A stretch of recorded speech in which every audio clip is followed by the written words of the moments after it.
आधार के square plus में लंब के स्क्वायर के बराबर आता है बच्चों। ओके, अब देखो आगे इसका क्या करना है हमें। अब यहाँ पर मैं एक एग्जांपल लेता हूँ जिसका जो साइड है, सपोज मैंने आपको दिया है। अब इसका यूज कहाँ पे करते हैं। ये कर्ण आधार लंब क्या है आपका, एक साइड से मतलब भुजाएं आपकी दे रखी हैं, इस त्रिभुज की भुजाएं है ना।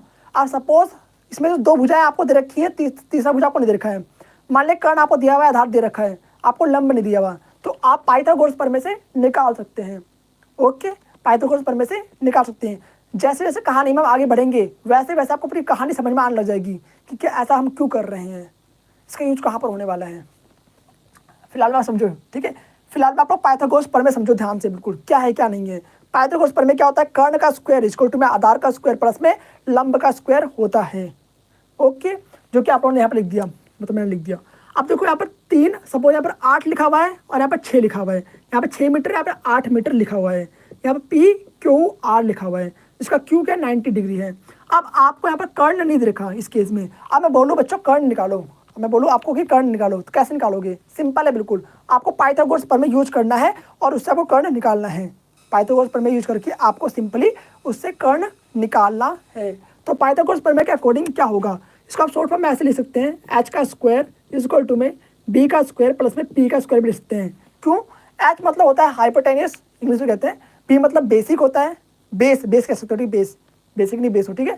पी मतलब परपेंडिकुलर, परपेंडिकुलर, तो पी मतलब होता है लंब, और लंब का मतलब परपेंडिकुलर होता है 90 डिग्री, पढ़ा होगा आप लोगों ने। चलिए ठीक है, लैग तो नहीं कर रहा ना, लैग कर रहेगा, नहीं कर रहा लैग, चलो ठीक है। तो यहाँ पर आपको क्या दिखा वो लिख लो पहले। गिवन क्या है भाई साहब जी, गिवन क्या है वो लिख लो आप लोग पहले। सपोज हमने थीटा पे मान लिया, थीटा हमने यहाँ पे मान लिया, तो जो आपको जो थीटा के जो सामने है, अब कई बच्चों के डाउट आता है क्या भैया लंब बड़ा होता है या फिर आधार बड़ा होता है। भाई साहब जी आप लोग डाउट जो है ये बहुत ही खतरनाक है, क्योंकि ना तो लंब बड़ा होता है ना तो आधार बड़ा होता है। वो कंडीशन में वैलिड मतलब होता है, मतलब वैलिड करता है। आपको जो थीटा है ना उसकी बिहाफ पर डिसाइडेड होता है भाई कि लंब क्या होगा आधार क्या होगा। ये नहीं कि भाई लंब बड़ा होता है आधार बड़ा होता है, अपने मन से कुछ बना दिया। अब यहाँ पे आपने 8 देखा तो आपको आपने 8 को क्या नाम है लंब बना दिया, ऐसा जो थोड़ा है। अब सपोज हमने पी पर थीटा मान लिया, तो जो आपका 6 है वो लंब बन जाएगा फिर।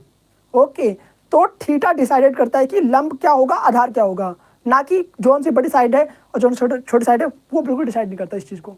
ओके, तो इस चीज़ को, ये भ्रम जो आपके मन में है ना इस चीज़ का कि लंब बड़ा होता है आधार छोटा होता है, आधार बड़ा होता है लंब छोटा होता है, इसको बाहर निकाल के फेंक दो भाई साहब जी। बता रहा हूँ पहले, आज की इस लाइव क्लास से बाहर निकाल के फेंक दो।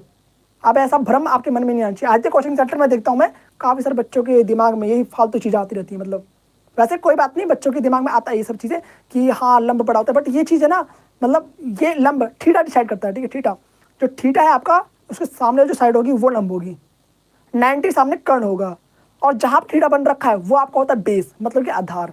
इतना सा बस याद रखें, कभी भी दिक्कत नहीं आएगी। Okay, understood. अब यहाँ पर आपको देखो बी देखा है कितना 6 मीटर, और यहाँ पर आपको पी देखा है कितना 8 मीटर। अकॉर्डिंग टू थीटा आपका जो पी है, आपका जो 8 मीटर है वो बन जाएगा पी यानी परपेंडिकुलर मतलब कि लंब, और जो आपका 6 मीटर है वो आपको बन जाएगा बेस, बेस मतलब बोले तो आधार। अब सिंपल सा वैल्यूज को पुट कर दो और आपको सोल्व करने तो आता ही है भाई। बी का स्क्वायर मतलब कि क्या होगा 6 मीटर का स्क्वायर प्लस में 8 मीटर का स्क्वायर, ठीक है। एच का स्क्वायर 36 मीटर स्क्वायर।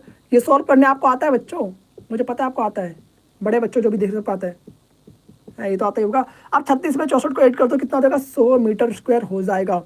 अब देखो यहाँ पर जो एच का स्क्वायर है, तो स्क्वायर को भेजेंगे इक्वल की उस तरफ, हमें एच का मान निकालना है ना कि एच स्क्वायर का, तो हमें सिंपल सा एच छोड़ना होगा इक्वल की इस तरफ एल जिस साइड में। तो जो स्क्वायर है जैसे ही इसको उस तरफ फेंकेंगे साइन अपोजिट हो जाएगा, और जो स्क्वायर का अपोजिट होता है वो होता है रूट। क्या होता है, रूट होता है। यानी कि according to sign opposite sign method वाले से, ठीक है। यहाँ पर क्या हो जाएगा हमारा, यहाँ पर रूट हो जाएगा according to this H equal to में 100 मीटर स्क्वायर। ओके, अब रूट 100 किसके बराबर आता है भाई 10, और मीटर स्क्वायर का 1 मीटर बाहर आ जाएगा, तो यानी इट मीन्स एच का बराबर कितना हो जाएगा, यानी कि कर्ण कितना आ गया आपका 10 मीटर आ गया, कर्ण आ गया आपका 10 मीटर।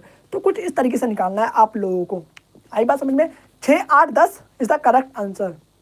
अब इसका यूज कहाँ पर होने वाला है आगे आगे आपको बताता हूँ। फर्स्ट ऑफ ऑल आप लोग इसको उतार लो, 30 सेकेंड आपको मैं दे रहा हूँ, फटाफट से उतार लो भाई जल्दी से।